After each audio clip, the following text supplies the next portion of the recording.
Yo, what up? This is Norbert Jawormski, and welcome to Encounter the Spire, a series about the fights in Slay the Spire 2, which is a game I really like.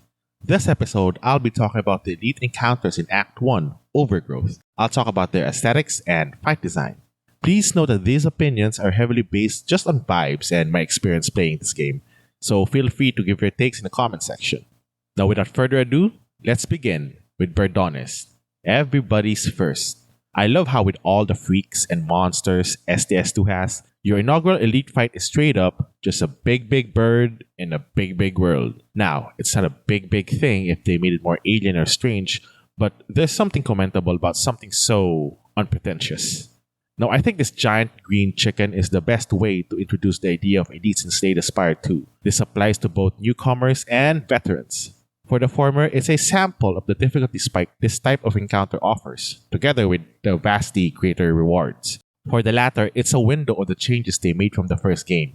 The main one being, they hit a lot harder. And Berdonis does that a lot. In fact, it's all it'll ever do, because it doesn't ever stop. That's what I love about it. There's no gimmick or trick to this fight. It attacks, and that's it. And because it gets stronger every turn, there's a limit as to how long you can fight it until it just pecks you to death.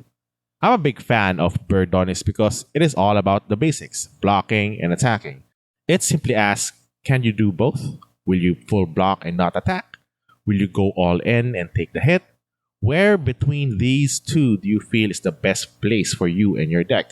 It's simple, it's nice, I like it. It's a great barrier in Act 1 as it tests fundamental deck building right from the get-go, allowing the later acts to be even more threatening. I personally enjoy fighting and dying to Berdonis. Bonus points if you bring the Berdonis X or Hatchet, as the card is thematically perfect for the fight.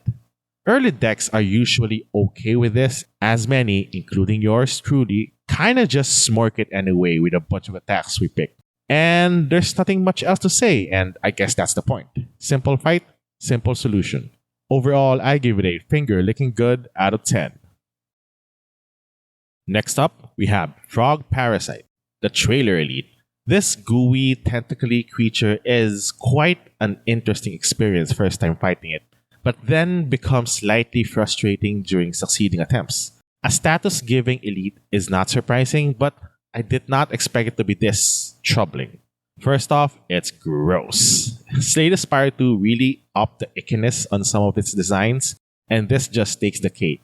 It's like those fungal zombies in Last of Us or something, but with parasites than fungi. Or like, ugh.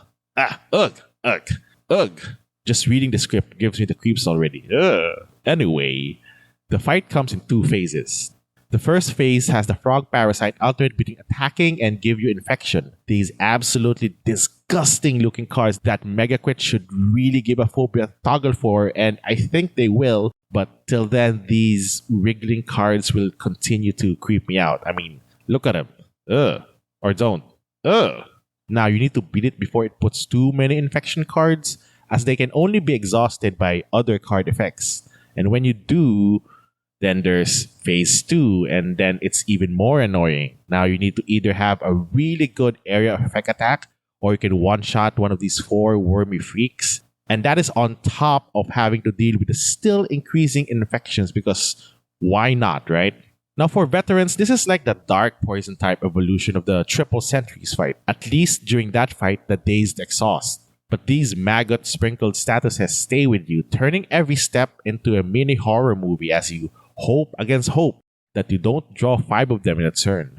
Now, as for the deck requirements, this requires better deck manipulation, drawing their outs, while removing infections by a discard, exhaust, or transform, while still blocking. Now, this fight can definitely counter a bunch of early decks, as many would not have enough depth to handle these situations. That said, this is a necessary fight, a pressure test to prepare for what the Act 2 and 3 elites would bring. It's a fight I don't like, but I know I need. Overall, I give it an ew out of 10. And lastly, we have the Bygon Effigy. SDS veterans would see this and go, what? In Act 1?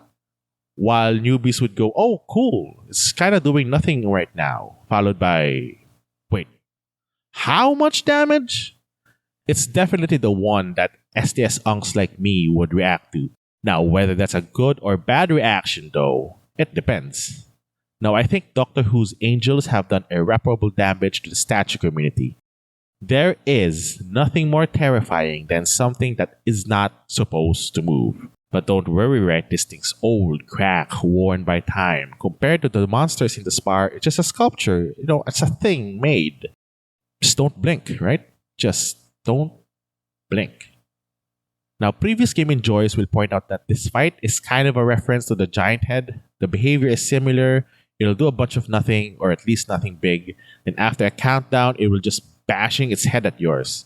It could also be a reference to the Lagavulin Elite in STS1, but that enemy still exists in some capacity. And also, while that does okay damage then weakens you bit by bit, the Bygon Effigy just straight up bisects you with his sight once it gets going.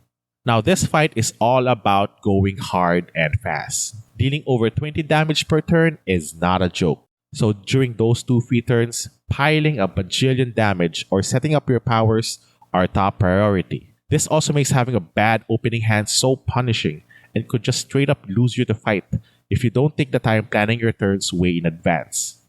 Now, some may see this fight as overtuned. While I disagree with them, I see where they're coming from. This fight doesn't feel like an Act 1 elite, and encountering this early in the run before any good relics or potions or cards can feel so daunting. And it doesn't help that it aura farms the first few turns ending with a "shall we begin?" Still, I lean towards being okay with it, big damage and all, as the point of elite fights is to reward great risk with appropriate rewards, something I think the sequel has improved on from its predecessor. Overall, I give it a Vaporwave reference out of 10.